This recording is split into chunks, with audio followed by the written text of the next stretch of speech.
नमस्कार। इलेक्ट्रोहोम्योपैथी के इस विशेष एपिसोड के यूट्यूब चैनल पे अपने सभी इलेक्ट्रोहोम्योपैथिक प्रेमियों का स्वागत करता हूं, अभिनंदन करता हूं।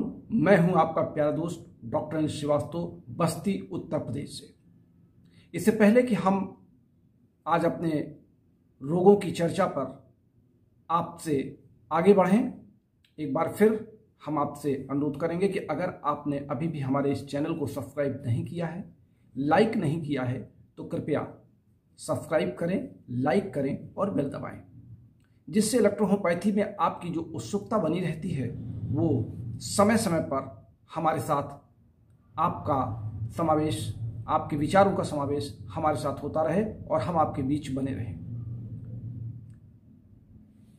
वक्त है आपसे रोगों पर चर्चा करने के लिए, लेकिन रोगों पर चर्चा करने से पहले हमारे देश के विभिन्न साथियों ने हमसे फ़ोन कॉल पर अनुरोध किया था कि हम लोगों को रोगों पर विस्तृत चर्चा आपने कई एपिसोड में किया है। लगभग आप 500 से अधिक एपिसोड बना चुके हैं और बहुत लंबे लंबे आपके एपिसोड हो जाते हैं, तो आप शॉर्ट एपिसोड बना करके हम लोगों को शॉर्ट फार्मूले, कुछ रोगों के नाम के आधार पर शॉर्ट फार्मूले दीजिए इलेक्ट्रोहोम्योपैथी में, जिससे हम लोग अपने रोगियों की सेवा कर सकें। तो आइए आज हम आपसे कुछ प्रमुख संक्षिप्त में 5 रोगों पर हम प्रतिदिन आपसे चर्चा करेंगे अपने इस एपिसोड के नए सीरियल में। और ये 5 जो हमारे रोग होंगे या जो 5 हमारे पास जानने के, समझने के शॉर्ट फार्मूले होंगे, ये अल्फ़ाबेटिकल होंगे। हम आपसे अल्फ़ाबेटिकल रोगों पर शॉर्ट फार्मूले की चर्चा करते हैं कि अगर बहुत ज़्यादा आप उलझ गए हैं अपनी प्रैक्टिस में या आप समझ नहीं पा रहे हैं कि हम रोगी को क्या दें, धीरे धीरे आप अगर नए प्रैक्टिशनर हैं तो धीरे धीरे आप अपने अनुभव से रोगी को दवा सेलेक्ट करना, उसके डोज को देना, ये आप समझ जाएंगे। लेकिन अगर आप बहुत ज़्यादा उलझे हुए हैं या आपके पास रोगियों की संख्या कतार में ज़्यादा है और आप अपने रोगी को जल्दी निपटाना चाहते हैं, उसको जल्दी रिलीफ देना चाहते हैं और बाद में उस पर फिर विचार करना चाहते हैं कि इसकी रोग की समस्याएं क्या थी, तो हम आपको शॉर्ट अल्फ़ाबेटिकल थेरेप्यूटिक जो हमारे पास हिंट है, मैं उस पर आपसे चर्चा कर लेता हूं। तो आइए हम आज के सबसे महत्वपूर्ण रोग पर, हालांकि अल्फ़ाबेटिकल से अलग है, जो कि मौसम बदल रहा है और 40 डिग्री सेंटीग्रेड के आसपास का तापमान पूरे देश में इस समय चल रहा है। तो लू के थपेड़े अब से कुछ दिन बाद शुरू होने वाले हैं और हम अपने आप को लू से बचा नहीं सकते हैं, यानी लू के थपेड़ों से हमें लड़ना ही होगा। और अगर लू लग जाती है तो लू पर हम तत्काल कौन सी औषधि का चयन इलेक्ट्रोहोम्योपैथी चिकित्सा विधि में करेंगे, हम इस पर पहले चर्चा कर लें, फिर अपने अल्फ़ाबेटिकल क्रम में आते हैं। क्योंकि आप सब ने डिमांड किया था कि बदलते मौसम में लू पर आपकी चर्चा हो जाए, तो मैं दिमाग से मेरे उतर रहा था। साथ ही मैं लू पर आपसे बता दूं कि अगर सन स्ट्रोक या अधिक तापमान से हमारा शरीर झुलस जाता है, हमारा का तात्पर्य है रोगी का, अगर ऐसे रोगी आपके संपर्क में आते हैं जो अत्यधिक गर्मी, अत्यधिक ताप के कारण उनके शरीर में पानी की कमी हो जा रही है और रक्त उनका गाढ़ा होता जा रहा है और पानी पसीना बन के बाहर निकल रहा है, यानी 40, 42, 45 डिग्री सेंटीग्रेड के टेम्परेचर में वो अपने आप को बाहर निकाल रहे हैं और वहाँ से लू के थपेड़े उनको लग रहे हैं, और वो इस तरह के रोगी आपके पास आते हैं जो अनकॉन्शियस होते हैं, जिनको बेहोशी की हालत में भी लाया जा सकता है, या ये माना जा सकता है कि उनकी जीभ ऐंठ रही है, आंखों में अंधेरापन आ गया है, आंखें बंद हो गई हैं, मस्तिष्क काम नहीं कर रहा है, हाथ पैर किस दिशा में पड़ा हुआ पता नहीं चल रहा है। तो ऐसे रोगियों को तत्काल आपको L2 के साथ, नोट करिए, L2 plus WE plus C1, इसकी 5 ड्रॉप तत्काल 1 गिलास पानी में, ताज़ा पानी में मिला करके रोगी को आपको देना है, अगर रोगी पीने की स्थिति में है तो।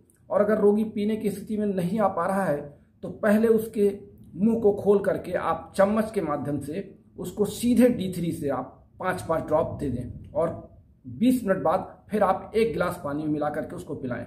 और ये दवा हर आधे घंटे बाद लगभग 4 बार आप रोगी को दे दें। लू लगने की ये सर्वोत्तम दवा है। एक बार हम फिर आपको बता दें, L2, C1 और WE, ये तीनों दवाइयाँ आपको मिलानी हैं 5-5 ड्रॉप 1 गिलास पानी में, और हर आधे घंटे बाद आपको 4 बार देना है। इसके बाद जब रोगी आपका सेंस में आ जाता है तो आपको L2 के साथ अब आपको L2 के साथ अलग से दवा देनी पड़ेगी, क्योंकि उसके बॉडी में से ब्लड जो है वो गाढ़ा हो चुका है, तो वहाँ पे ब्लड के सर्कुलेशन को प्रॉपर करने के लिए आपको L2 + C3 + BE भी आपको देना पड़ेगा, जो आपको सुबह दोपहर शाम उसको लगातार 3-4 दिन देना है। रोगी को यह हिदायत देनी है कि पानी की मात्रा बढ़ी रहे। पानी और नमक यानी सोडियम की मात्रा पसीने से ज़्यादा निकल जाती है, साथ ही पानी के साथ हल्के, जिसको आप गर्मी में कह सकते हैं कि नमक वाला शरबत, जिसमें चीनी भी हो और नमक भी हो, इस तरह के पेय पदार्थ या जूस आप रोगी को सलाह दे सकते हैं। जूस में भी हल्का सा नमक डाल के वो ले सकते हैं। मौसमी का जूस है, संतरे का जूस है जो सीजनल आ रहा है, यानी, और गर्मी से बचने के लिए तरबूज या खरबूजे का प्रयोग वो कर सकते हैं, जिसमें पानी की मात्रा ज़्यादा हो, यानी शरीर में पानी नहीं कम होना चाहिए। ये इस बदलते हुए मौसम में एक बहुत ही एहतियात बरतना पड़ेगा अपने सभी चिकित्सक साथियों को, अपने रोगियों के साथ। अब आइए हम चर्चा कर लेते हैं शॉर्ट फार्मूले अल्फाबेटिकल रोगों पर, जिसमें से कि आज हम आपसे 3 रोगों पर चर्चा करेंगे। 3 रोगों के शॉर्ट फार्मूले आपको बताएंगे और रोग की एक संक्षिप्त सी परिभाषा बताएंगे। हम पहला ले लेते हैं एनीमिया। एनीमिया यानी शरीर में रक्त की कमी होना। अब जब इस तरह का रोगी आता है कि शरीर उसका पीलापन है, सिकुड़ापन है, आंखें धसी हुई हैं, गाल बिल्कुल धंसे हुए हैं, रोगी कहता हमको भूख नहीं लग रही है, खाने की इच्छा नहीं हो रही है, और उसके हाथ पैर की अंगुलियां, नाखून सब बिल्कुल लग रहा है कि ब्लड दबाने से उसके शरीर में ब्लड की कमी दिख रही है, ब्लड स्किन उसकी सिकुड़ती जा रही है। एनीमिया के बहुत से लक्षण होते हैं। एनीमिया पर एक लंबी चर्चा कभी हम करेंगे, आज हम आपको शॉर्ट फार्मूले की बात करते हैं। तो एनीमिया के रोगी अगर आपके पास आ जाता है तो आपको तत्काल उस रोगी को L2 के साथ, L2 में आपका मिला हुआ S1, A3 और S1, ये L2 है। L2 के साथ आप C15 जैसे आप मिलाएंगे और उसके साथ C3 देंगे, और रोगी को भोजन के पूर्व 10-10 ड्रॉप आप सुबह शाम देंगे, और दोपहर में 2 डोज उसको और दे दें 2 बजे के आसपास, और फिर शाम को 7 बजे या 6 बजे के आसपास, यानी कुल मिला के 4 डोज देना है। 2 डोज जो आप देंगे वो भोजन के पहले देंगे और 2 डोज उसके बीच के रेस्टिंग पीरियड में देंगे। तो इससे आपका एनीमिया का रोगी धीरे धीरे 1 सप्ताह के अंदर रिकवर होने लगेगा। दूसरा हम ले लेते हैं एसिडिटी। ये सारे शॉर्ट फार्मूले हमारी आने वाली बुक प्रैक्टिस ऑफ मेडिसिन में भी आपको क्रमवार मिलेंगे। प्रैक्टिस ऑफ मेडिसिन के बारे में हम आपको बता दें कि वो पुस्तक हमारी प्रेस में जा चुकी है और बहुत जल्द वो बाइंडिंग में जाने वाली है। तो आने वाली पुस्तक आप सबके लिए मैंने गागर में सागर भरने का एक अनूठा प्रयोग किया है, प्रयास किया है। वादा तो नहीं कर सकता कि बहुत अच्छी पुस्तक लिखी है, लेकिन ये जरूर है कि मैंने कोशिश किया है कि हमारे नए इलेक्ट्रोहोम्योपैथिक साथी जो इलेक्ट्रोहोम्योपैथी में लगातार आने का प्रयास कर रहे हैं और लगातार संख्या नए कॉमर्स की बढ़ रही है, उनके लिए हमारी ये प्रैक्टिस ऑफ मेडिसिन और इसके पहले की हमारी हैंडबुक ऑफ इलेक्ट्रोहोम्योपैथी, ये दोनों पुस्तकें बहुत महत्वपूर्ण हैं। ये दोनों पुस्तकें आपको घर बैठे पोस्ट ऑफिस के माध्यम से भेजी जाती हैं। आपके पिन कोड के पते पर वो पोस्ट ऑफिस के द्वारा पहुंचाई जाती हैं, और इसका पेमेंट हमारे फोन पे नंबर 9450563748 में सीधे ट्रांसफर आपके द्वारा किया जाता है। हमारी हैंडबुक ऑफ इलेक्ट्रोहोम्योपैथी 1650 रुपये में आपके घर पहुंचती है, और आने वाली हमारी प्रैक्टिस ऑफ मेडिसिन इसका मूल्य निर्धारित किया गया है 1350 रुपये। ये दोनों ही दाम आपके पोस्टल चार्ज के साथ हैं। एसिडिटी की बात हम कर लेते हैं। एसिडिटी जब हमको हमारे जो हाइड्रोक्लोरिक एसिड है हमारे आमाशय में जब ये ज़्यादा बनता है और इसकी खपत नहीं हो पाती, अपनी निर्धारित मात्रा से ज़्यादा बनता है, तो हमको एसिड यानी खट्टी डकारें आती हैं, ऊपर की ओर भोजन लगता है कि हमारा उलट जाएगा, और हमेशा मुंह में हमारा खट्टापन बना रहता है, गैस बनती रहती है, हमको चक्कर सा आता है, खाने की इच्छा नहीं होती है। कई लक्षण एसिडिटी के हैं। फिलहाल एसिडिटी पर जो हमको दवाइयाँ देनी है वो है आपकी C2 और S2 और C15। S2 और C15 की 10-10 ड्रॉप आप भोजन के पहले अगर रोगी को दे देते हैं, और भोजन के तुरंत बाद अगर आप S10 दे देते हैं 10 ड्रॉप, तो रोगी को एसिडिटी से छुटकारा मिल जाएगा। अब ये एसिडिटी तात्कालिक छुटकारा एक्यूट रोग के लिए मैं आपको बता रहा हूं। अगर रोगी क्रॉनिक है एसिडिटी का तो उसकी पूरी केस हिस्ट्री लेने के बाद ही आप दवा का सिलेक्शन करेंगे। उसमें हो सकता है कुछ और अंगों की जरूरत पड़ जाए, किसी और सिस्टम के दवा देने की जरूरत पड़ जाए, लेकिन ये तात्कालिक एक्यूट रोगी की हम दवा आप तक बता रहे हैं।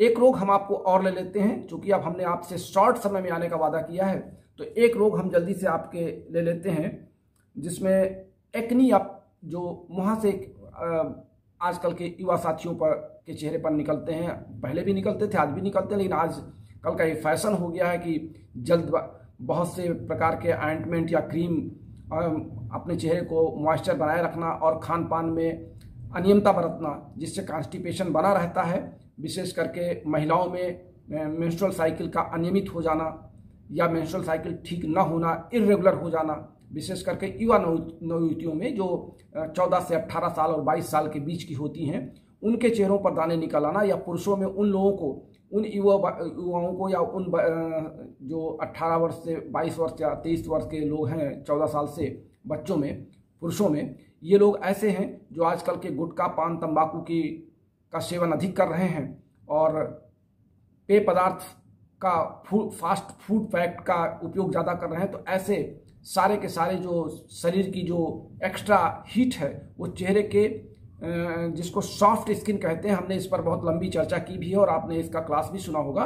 फिलहाल हम इतने बता दें कि एक्नी हमारे सॉफ्ट स्किन पर निकलने वाले एब्सेस या सॉलिड एक तरीके गांठें बन जाती हैं, जिनमें कुछ में खीर होती है, जिनमें काले रंग के गांठें निकलती हैं, और कुछ ऐसे होते हैं जिनमें गांठें नहीं निकलती हैं, केवल सफ़ेदपन का एक हल्का सा पदार्थ निकलता है, और ये बाद में कभी कभी फोड़ों के रूप में बन जाता है या गांठें कड़ी निकल आती हैं तो वहाँ पे गड्ढे बन जाते हैं। तो ऐसे एक्नी के टाइप के रोगियों के लिए हमने तलाश रखा है अपनी दवा, जिसको हम कहते हैं यल3 के साथ अगर हम यस्टन, यल3 प्लस यस्टन, ये भोजन के बाद रात में सोते समय हर तीसरे दिन फ्लास्क की 20 बूंदे गुनगुने पानी में अगर हम रोगी को देते हैं, और रोगी को हिदायत देते हैं कि आप हरी साग सब्जियों का प्रयोग और विटामिन सी जैसे पदार्थों का प्रयोग ज़्यादा करें, तो रोगी जल्दी छुटकारा पाएगा। और चेहरे को ऑयली रखना नहीं है, चेहरे को साफ गुनगुने पानी से धुलना है और किसी भी प्रकार की क्रीम का प्रयोग नहीं करना है। तो बस आज के लिए इतना ही। हमने आपके अल्फाबेटिकल में 3 शॉर्ट फार्मूले आपको बताए हैं और लू लगने से होने वाली खतरों के बारे में हमने आपको सचेत किया है। फिर मिलेंगे अपने अगले एपिसोड में, अपने नए क्रम में, इसी अल्फाबेट क्रम में आपसे मिलते रहेंगे। तब तक के लिए अपने प्यारे दोस्त डॉक्टर श्रीवास्तव को इजाज़त दीजिए। आपके किसी भी सवाल या आपकी किसी भी इलेक्ट्रोहोम्योपैथिक चिकित्सा कोर्स से संबंधित समस्याओं पर हमारा फ़ोन कॉल नंबर है 9793252355 9793252355। ये हमारा फ़ोन कॉल नंबर भी है और हमारा वीडियो कॉल नंबर भी है। हमारे चिकित्सक साथी जो अपने रोगियों की सलाह हमसे ले सकते हैं वीडियो कॉल पर। हमारी कंसल्ट फीस 200 रुपये हमारे फ़ोन पे नंबर 9450563748 में भेज करके। आप सबका बहुत बहुत धन्यवाद। नमस्कार। फिर मिलेंगे अपने अगले एपिसोड में। तब तक के लिए अपने प्यारे दोस्त डॉक्टर श्रीवास्तव को बस्ती से इजाज़त दीजिए। आप सबका दिन मंगलमय हो। इलेक्ट्रोहोम्योपैथी की जोत जलाए रखें। स्वस्थ रहें, खुश रहें और मस्त रहें।